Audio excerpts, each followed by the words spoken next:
क्या कभी आपने सोचा कि तराबी पढ़ाने वाला हाफिज एक दिन बॉडी बिल्डिंग चैंपियन भी बन सकता है? कि आपको भी ये लगता है कि हाफिज या मौलाना सिर्फ मस्जिद के मुसल्ले तक महदूद हैं?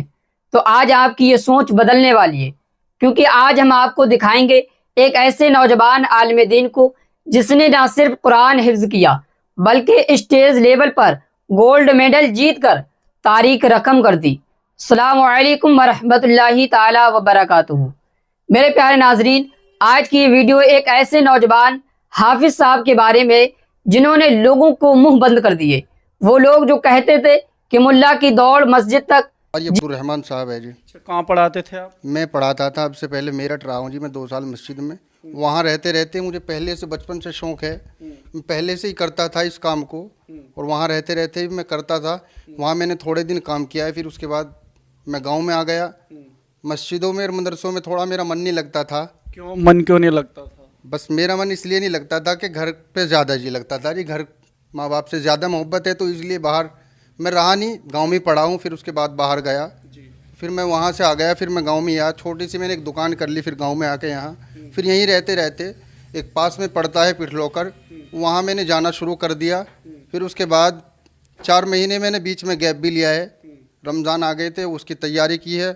फिर मैंने रमज़ान में मेरठ में कुरान सुनाया है, 3 दिन का वहाँ कुरान सुनाया। फिर वहाँ से आने के बाद में बकराईद तक मेरा मिशन नहीं बना, फिर मैं वहाँ जिम में जा नहीं पाया। फिर वहाँ से आने के बाद एक बुढ़ाने के हैं जी, उस्ताद हैं हमारे, वहाँ भी थोड़े दिन किया है मैंने ये काम। उनका मेरे पास फ़ोन आया कि ऐसे ऐसे गेम है, उसकी तैयारी कर लो आप। मैंने वहाँ उसकी तैयारी की, तो उसके बीच में मैंने जो उनका फ़ोन आया था, जब भी मैंने खाना पीना सब छोड़ दिया। जो उन्होंने खाना पीना कैसे छोड़ दिया? वो मैंने जब ही 1 महीना पहले रोटी छोड़ दी थी जी, बिल्कुल रोटी नहीं खाई मैंने। फिर उसके बाद उन्होंने जैसे जैसे उस्ताद बताते रहे ऐसे ऐसे मैं करता रहा।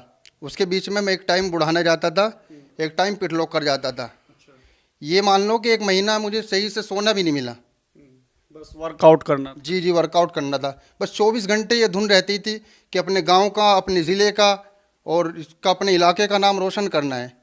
तो अल्लाह ने उस मेहनत का फल दिया है।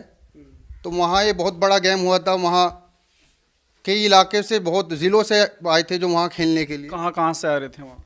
वहाँ हरियाणा, पंजाब और अपना मेरठ, इधर बिजनौर, दिल्ली, गाज़ियाबाद, बहुत दूर दूर से आए हुए थे वहाँ से। तो आपका नंबर उसमें पड़ गया? जी, अल्लाह का एहसान है, और उस्तादों की खिदमत की है, मेहनत की है, उस्तादों का सर पे हाथ था, अल्लाह ने वहाँ कबूल कर लिया जी। तो एक आम तौर से जो आजकल की जो बॉडी बनती हैं वो दूसरे तरीके से बनती हैं, सप्लीमेंट वगैरह खाने पड़ते हैं और भी बहुत सारी चीज़ें होती हैं। तो आपकी जो बॉडी है ये नेचुरल है या फिर सप्लीमेंट वगैरह? नहीं नहीं, नेचुरल है जी, बिल्कुल। कहीं आप चेक करा सकते हैं, बिल्कुल नेचुरल है। आज तक कोई इंजेक्शन नहीं है, कोई सप्लीमेंट नहीं है, कुछ नहीं है जी, नेचुरल बनाई है जी। तो खाने में क्या क्या चीज़ें आप लोग खाते? इसमें मान लो अब मैंने 25 दिन की तैयारी की है जी, तो खाना छोड़, रोटी बिल्कुल छोड़ दी थी जी, और 15 दिन पहले बिल्कुल नमक छोड़ दिया था जी। नमक की कोई चीज़ नहीं खाई जी, बिल्कुल बगैर नमक की चीज़ें खाता था। बगैर नमक की दाल बनवाता था, बगैर मिर्च की दाल बनवाता था, और बगैर नमक के ही चावल उबलते थे जी। ऐसे ही फिर उनको खाता था। बल्कि घर वाले बहुत करते थे कि यार तू ऐसे कैसे खाता है इसको, लेकिन शौक़ था, अपना एक जज्बा था अंदर, अल्लाह ने वो कबूल कर लिया। कभी दिमाग में ये बात आई भाई दाढ़ी टोपी वाला आदमी और जाके स्टेज पर खड़ा हो जाए, कोई क्या सोचेगा? कभी दिमाग में ये बात आई? जी नहीं, दाढ़ी टोपी वाले को कोई गैप थोड़ी है जी, तो बहुत अच्छा काम है जी, सबको करना चाहिए। और मेरा तो ये ख्याल है कि दाढ़ी टोपी वाले को लोग वैसे समझते हैं ना, थोड़ा हकीर समझते हैं कि इनके बस की कुछ नहीं है। तो मैं तो ये चाहता हूँ कि दाढ़ी टोपी वाले सब करें इस काम को जी। ये कोई ऐब नहीं है जी। ये जो आज के नौजवान हैं, ये शराब, दारू, सट्टा वगैरह पे जो लग रहे हैं, मैं तो इन सबसे भी यही कहना चाहूँगा कि बहुत अच्छा शौक़ है, बहुत बढ़िया काम है जी, इसमें लगना चाहिए।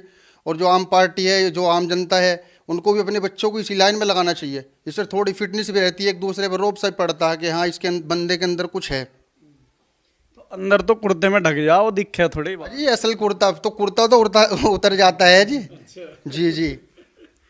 तो आपने पहली बार ये गेम खेला या फिर आप पहले भी किसी चैंपियनशिप में हिस्सा ले चुके? नहीं नहीं, ये पहली मर्तबा गेम खेला है जी मैंने। पहली बार में ही बाजी मार दी? जी जी, अल्लाह का एहसान है, बाजी भी अच्छी मारी है जी, बहुत बढ़िया। क्या रिएक्शन था लोगों का जैसे आपने वहाँ पे गोल्ड जीता? जी वहाँ तो रिएक्शन ये था कि भाई वहाँ ये सब लोग जो वहाँ थे सब फैन हो गए जी, कहते थे कारी साहब बहुत रुको उतरा जी, वहाँ बहुत मज़ा आया जी।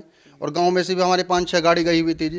पूरे गांव को खुशी है जी, पूरे इलाके को खुशी है कि अक्सर इस कौम पे पंचर बनाने का इल्ज़ाम आता है।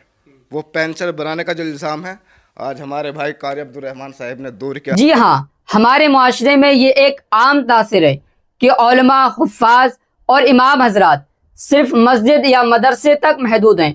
लोग समझते हैं कि ये लोग दुनियावी मैदानों में कुछ नहीं कर सकते क्योंकि इनके पास कोई स्किल नहीं होती।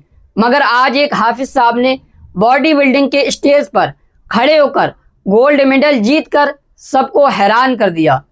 उन्होंने न सिर्फ तराबी पढ़ाई बल्कि दिन रात मेहनत से अपनी जिस्मानी सलाहियतों को इस मकाम तक पहुंचाया कि पूरी रियासत में उनका नाम चमक उठा।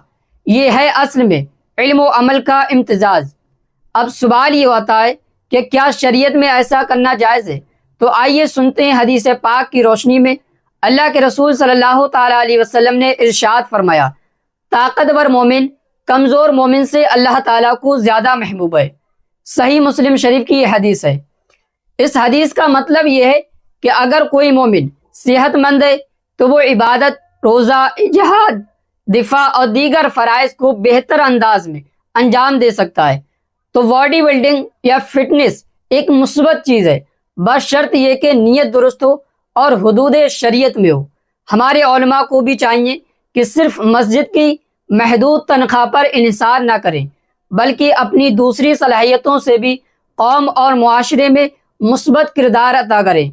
ये मिसाल हमारे नौजवानों को सीखने का एक बेहतरीन मौका देती है।